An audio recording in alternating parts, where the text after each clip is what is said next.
Un bon matin à tous. J'espère que vous allez bien ce matin et que vos cœurs sont remplis de la présence du Seigneur. Aujourd'hui, on continue notre étude sur où habitez-vous. Hein? Ce qu'on est en train de découvrir, c'est où on habite. Est-ce que nous sommes en esclaves en Égypte, prisonniers à Babylone, ou est-ce que nous sommes libres à Jérusalem, dans la terre promise, louant le Seigneur de toutes nos cœurs, de toutes nos forces, de toutes nos pensées, etc. Aujourd'hui, nous allons voir ou étudier comment adorer Dieu en esprit et en vérité. Maintenant, la vidéo est assez longue aujourd'hui. Vous pouvez l'arrêter en tout temps et le reprendre plus tard. Mais j'ai pensé le mettre, cet enseignement-là, ne pas la couper en deux. C'est très important d'avoir tout l'enseignement euh, d'une seule donnée. Comme nous avons déjà vu, Jésus nous a dit en Jean 4, 23-24, mais l'heure vient et elle est déjà venue, où les vrais adorateurs adoreront le Père en esprit et en vérité. Car ce sont là les adorateurs que le Père demande. Dieu est esprit et il faut que ceux qui l'adorent en esprit et en vérité. Et ceci, comme j'ai déjà mentionné, ne peut se faire qu'à Jérusalem, dans la terre promise. Encore, je répète, nous ne sommes pas à adorer Dieu par notre chair. Nous sommes c'est-à-dire le légalisme, les religions, les rituels. Nous sommes à adorer Dieu en esprit et en vérité. Le mot grec, comprenons ce que cela veut dire. Le mot grec pour adoration est prokuneo, qui veut dire se prosterner et embrasser comme un chien, léchant la main du maître. Si vous avez un chien, vous savez exactement ce que je veux dire. Les chiens sont normalement prêts à obéir et à mourir pour leur maître si nécessaire. C'est exactement ce que Jésus a fait à la croix en obéissance au Père. Là, moi bien, là est la vraie adoration, louange que nous devons porter à notre Père céleste, être prêt à lui donner nos vies s'il la demande. Voyez-vous, nous pouvons chanter des chants que nous appelons des chants de louange et d'adoration.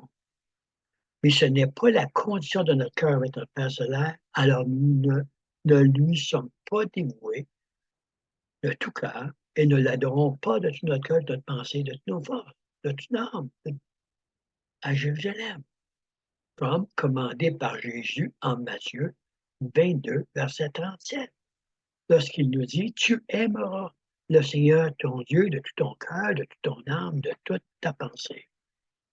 Note très, très importante ici. Adorer Dieu de cette façon est impossible pour l'homme charnel. Il est impossible de le faire par la puissance de notre chair, car nous sommes prisonniers en Égypte, si nous sommes prisonniers en Égypte, c'est-à-dire prisonniers dans notre chair.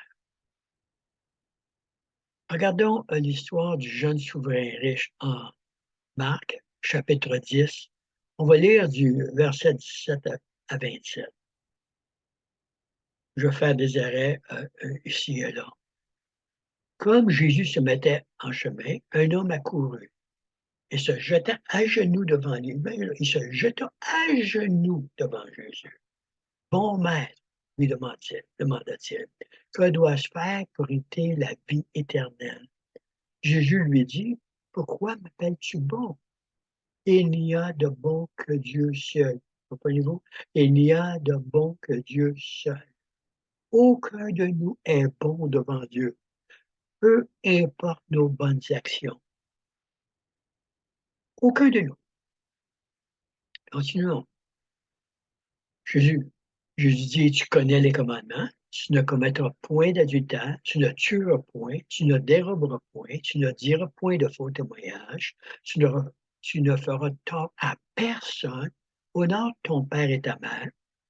Et le jeune homme lui répondit à Jésus, Maître, j'ai observé toutes ces choses dès ma jeunesse, imaginez-vous.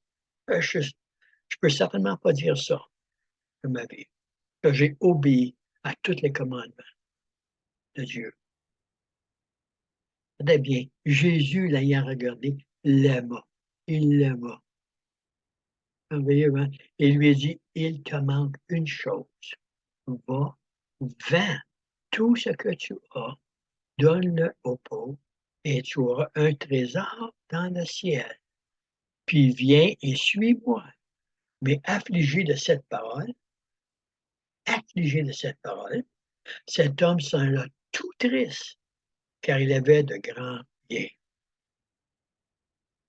Jésus, regardant autour de lui, dit à ses disciples qu'il sera difficile à ceux qui ont des richesses d'entrer dans le royaume de Dieu. Lorsque vous entendez les paroles de Jésus, êtes-vous attristé? Je vous demande la même chose. De tout prendre ce que vous avez, toutes les sommes d'argent, toutes les richesses de ce monde, et le donner aux pauvres pour suivre Jésus. Les disciples furent étonnés de ce que Jésus parlait ainsi. Et reprenant, il leur dit, mes enfants, qu'il est difficile à ceux qui confient dans les richesses d'entrer dans le royaume de Dieu, royaume de justice, de paix et de joie. Romains 14, 17. Vous confiez-vous dans vos richesses ou en Dieu pour prendre soin de vous? En qui ou en quoi vous confiez-vous? Dans vos richesses ou en Dieu? Lisons Matthieu 6, 24 à 34. Jésus dit, nul ne peut servir deux maîtres, car où il haïra l'un et aimera l'autre, ou il s'attachera à l'un et méprisera l'autre. Vous ne pouvez pas servir Dieu et Mammon. Vous ne pouvez pas servir Dieu et Mammon. Soit que vous êtes à Jérusalem ou vous êtes en Égypte, servant la chair, servant Satan. C'est pourquoi je vous dis, ne vous inquiétez pas pour votre vie de ce que vous mangerez, ni pour votre corps, de quoi vous serez vêtus. C'est les paroles de Jésus. La vie n'est-elle pas plus que la nourriture et le corps plus que le vêtement? Regardez les oiseaux du ciel. Ils ne sèment ni ne moissonnent. Ils ne massent rien dans des greniers. Et votre Père céleste les nourrit. Ne valez-vous pas beaucoup plus qu'eux? La misère à saisir ça, hein? La misère à dire oui, oui, oui, mais imaginez, oui, mais c'est ça qui passe dans votre cœur, faites-vous-en pas, c'est vrai pour nous tous. Et Jésus continue, qui de vous, par ses inquiétudes, peut ajouter une coudée à la durée de sa vie? Et pourquoi vous inquiétez au sujet du vêtement, de toute chose de ce monde? Considérez comment croissent les lits des champs. Ils ne travaillent ni ne filent. Cependant, je vous dis que Salomon, même dans toute sa gloire, n'a pas été vêtu comme l'un d'eux. Si Dieu avait ainsi l'herbe des champs, qui existe aujourd'hui et qui demain sera jetée au four, ne vous vêtira-t-il pas à plus forte raison, gens de peu de foi? Gens de peu de foi. En quoi mettez-vous votre foi? Dans les richesses de ce monde? Prendre soin de vous ou en Dieu pour prendre soin de vous? Soyez honnête avec vous-même. Hein? Soyez honnête avec vous-même. Où est votre foi? En quoi ou à qui consacrez-vous votre avenir? Vous fiez-vous dans vos biens, vos richesses en Égypte? Ou fiez-vous à votre Père dans les lieux célestes, à Jérusalem, dans la terre promise? On continue avec Jésus. Ne vous inquiétez donc point et ne dites pas que mangerons-nous, que mangerons-nous, que boirons-nous, de quoi serons-nous vêtus? Car toutes ces choses, ce sont, écoutez, les païens qui les recherchent, pas les croyants en Christ et au Père, les païens qui les recherchent. Votre Père céleste sait que vous en avez besoin. Trois fois, ça n'a rien à voir avec nous, je vais dire ceci immédiatement. Lorsque le Seigneur nous appelle à suivre, sur les trois fois, il nous a demandé, moi de tout vendre et de le suivre. Je peux vous dire que C'est la chose la plus merveilleuse qui peut nous arriver. Et on voit tantôt que c'est Dieu qui nous donne la foi de le suivre. Ce que je suis en train de dire, je veux que vous preniez immédiatement, c'est des choses que vous ne pouvez pas faire dans votre chair. OK? Relaxez, prenez un bon respire. C'est une chose que vous ne pouvez pas faire dans la chair. Seul l'Esprit de Christ en vous donne l'habilité de tout donner, même de mourir pour le suivre. Donc Jésus continue, verset 33, cherchez premièrement le royaume et la justice de Dieu, et toutes ces choses lui seront données par-dessus. Jésus ment-il ou dit-il la vérité? Le croyez-vous vraiment? Ne vous inquiétez pas, au verset 34, du lendemain, car le lendemain aura soin de lui-même. À chaque jour suffit sa peine. Et c'est vrai, lorsqu'on suit Jésus, chaque jour est différent et merveilleux en même temps. Si vous vous sentez affligé, voici des paroles de réconfort. Voici les paroles de confort de Jésus. Encore une fois, relisons les paroles de Jésus du verset 25 à 27. Il est plus facile à un chameau de passer par le trou d'une aiguille qu'à un riche d'entrer dans le royaume de Dieu. Les disciples furent encore plus étonnés et se dirent les uns aux autres, et qui peut être sauvé? Personne sans Christ. Aucun homme peut se sauver. Aucun homme peut se changer. Aucun homme peut changer son cœur. Et Jésus le regarda et dit, cela est impossible aux hommes, mais non à Dieu, car tout est possible à Dieu. Oh, tout est possible à Dieu. Immédiatement, ce que je vous demande de faire, c'est de cesser de regarder vers vous et commencer à regarder au Seigneur. Commencez à regarder votre Père Céleste, prêt à le suivre comme il va vous guider hors d'Égypte jusqu'à la terre promise. J'espère vraiment que les paroles de Jésus vous donnent du confort. Ces dernières paroles vous donnent du confort dans mon cœur. Votre salut ne dépend pas de vous, mais de Dieu, c'est-à-dire l'Esprit de Christ en vous. Il nous est impossible de suivre Jésus à la terre promise pour y bâtir la nouvelle Jérusalem sans la puissance du Saint-Esprit dans nos cœurs.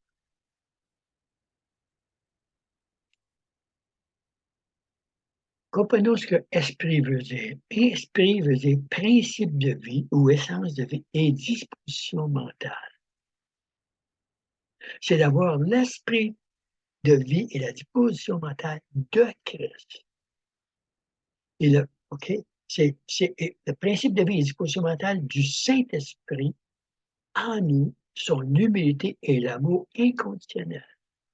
L'amour qui remet tout au pied de Dieu. Et Christ veut dire loin de Dieu ou enduit ou frotter d'huile. Vous lirez la parabole de 10 vierges en Matthieu 25. Nous devons être remplis de l'huile du Saint-Esprit. Notre disposition mentale n'est pas, notre disposition mentale n'est pas d'humilité et d'amour, mais plutôt d'orgueil et d'égoïsme.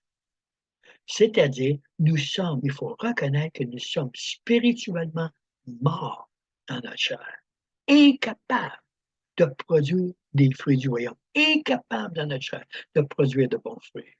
Et seulement le Saint-Esprit en nous peut nous révéler la condition spirituelle. C'est pour la raison que Jésus a dit en Matthieu 5, heureux les pauvres en esprit. C'est-à-dire, heureux êtes-vous lorsque vous avez la compréhension que vous êtes mort spirituellement. C'est ça que ça voulait dire pour le juif. D'être pauvre pour le juif, ça ne veut pas dire qu'il y avait un petit peu de chose, quelque chose. Ça voulait dire qu'il était totalement destitué. Son seul espoir, c'était de crier vers Dieu. Et notre seul espoir à nous, c'est vraiment de se tourner vers Christ. C'est notre seul espoir. Nous sommes spirituellement morts dans notre chair, incapables de produire aucun fruit du royaume. Si vous comprenez ça, ça va vous libérer extrêmement. Et vos yeux vont se tourner vers le Seigneur pour vous y remettre votre vie. Seigneur, je m'en remets à toi, à ton esprit, à ton onction dans ma vie. On te suit. C'est à toi que je fais confiance.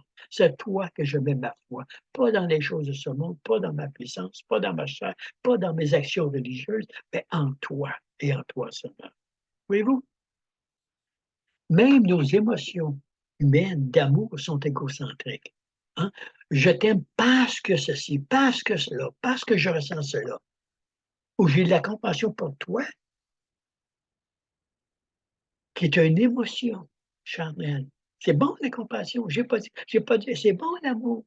Mais l'amour inconditionnel de Dieu, nous ne l'avons pas. Elle n'est pas émotionnelle, mais la puissance de Dieu qui nous permet d'aimer même les plus grands des pécheurs, qui nous permet d'aimer inconditionnellement. C'est un amour qui se donne entièrement avec toutes ses possessions à Dieu pour le servir. C'est un amour qui nous permet de pardonner même à nos ennemis. Pensez à Jésus à la croix. Pardonne-leur, Père. C'est l'amour de l'Esprit de Christ en nous. Voilà pourquoi nous sommes appelés à mourir. Et dire comme Paul en Galates 2:20, c'est plus moi qui vis, c'est Christ qui vit en moi. Et la vie que je vis maintenant, je la vis dans la foi au Fils de Dieu qui m'a aimé, qui a donné sa vie pour moi. Vous me suivez? Mourir, vous m'aviez dit, enlevez vos yeux de sur vous et regardez vers Christ. C'est la seule façon de mourir à soi-même. Vivre par la foi en Christ, c'est de vivre dans sa justice, sa paix et sa joie à Jérusalem. Lorsque nous choisissons de l'adorer, il nous donne le pouvoir par son Saint-Esprit d'aimer inconditionnellement. Je répète, nous ne pouvons pas aimer inconditionnellement. Ça ne fait pas partie de notre chair. Mais en Christ, nous pouvons le faire. C'est pour ça que Paul dirait en Philippiens 2:13, c'est pourquoi, mes bien-aimés, comme vous avez toujours oublié non seulement ma présence, mais maintenant beaucoup plus en mon absence, travaillez à votre salut avec crainte et tremblement. On va voir ça en passant dans le désert. Car c'est Dieu qui travaille en vous à la fois pour vouloir et pour faire selon son bon plaisir. Voyez-vous, tout dépend de l'Esprit de Dieu en nous, l'Esprit de Christ en nous, de l'onction. Christ veut dire l'onction de Dieu, touché par Dieu.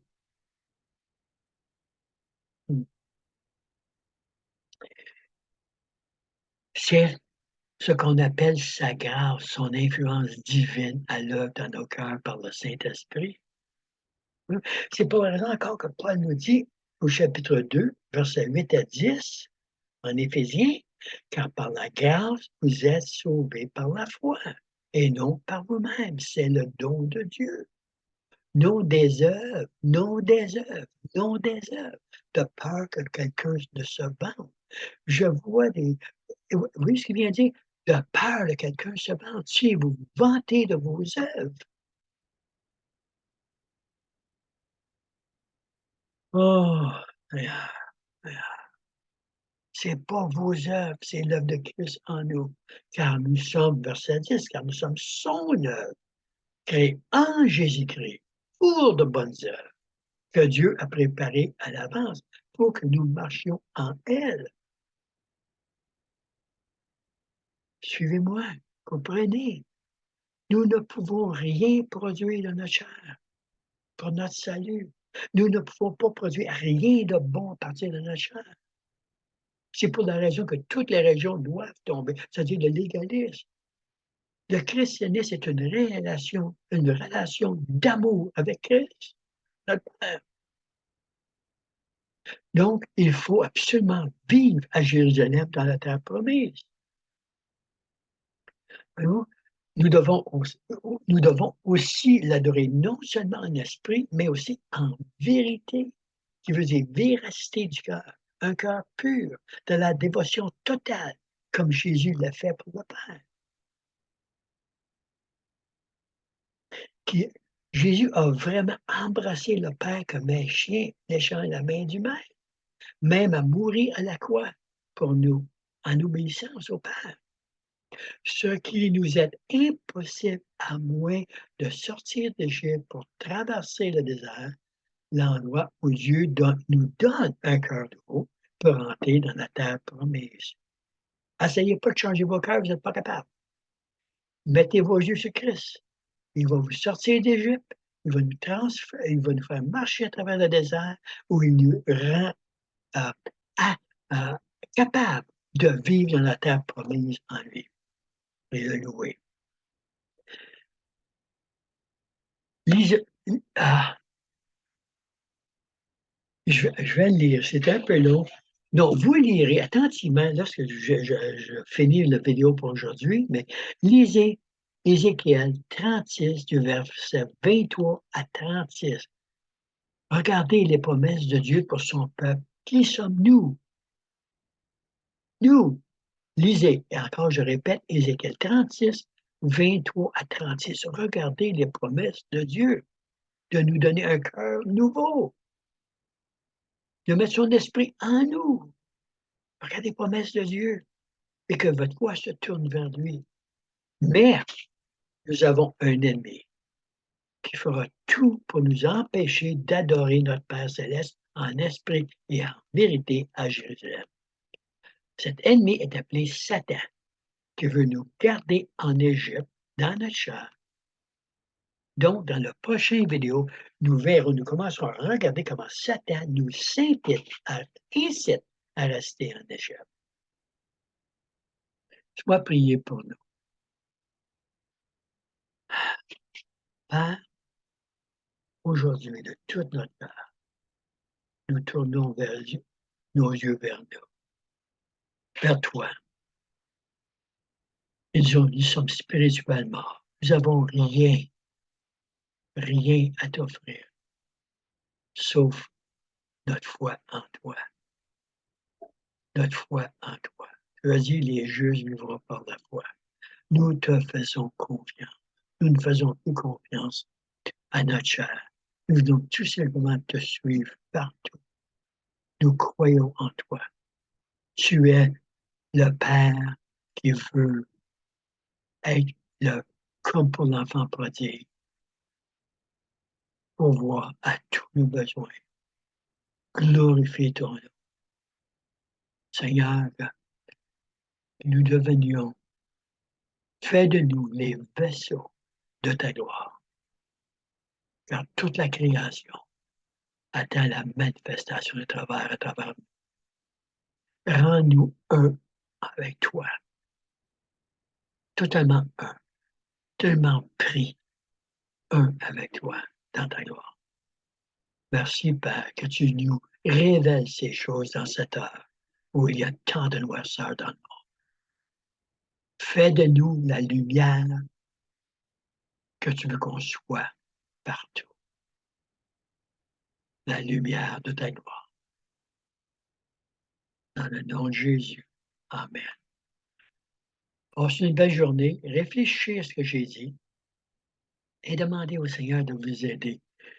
Ne prenez pas, ne tentez pas par votre chair de faire des choses que seulement Dieu peut faire. Passez une belle journée.